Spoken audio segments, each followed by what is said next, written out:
Well, I am so glad you did not let that pigeon drive the bus. That just would have been craziness. Well, now we're going to draw our own pigeon.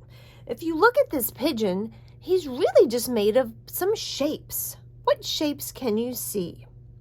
That's right, we have a circle for his head, a circle for his eye, and another little circle in there. What other shapes do we see? And we see some triangles right here.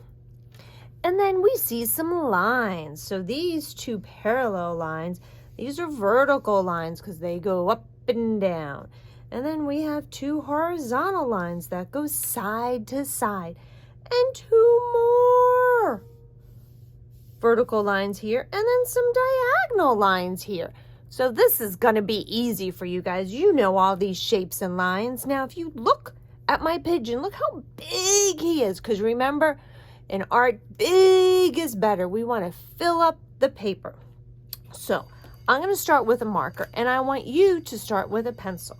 Get a piece of paper, and we're going to hold it vertical, up and down. This is also called portrait.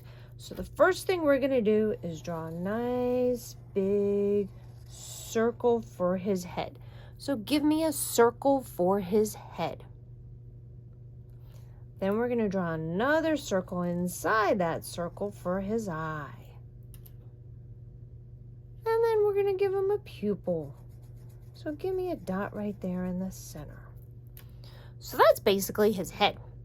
Now we're going to give him a beak. A beak is like a mouth for a bird. And those were two triangles. So give me one triangle and another triangle. And that's his beak. Now the next part we're going to do is his neck. And his neck was those two vertical lines. They were parallel vertical lines. So give me 1 and 2. And that's his neck. Now we're going to make those little horizontal lines right here.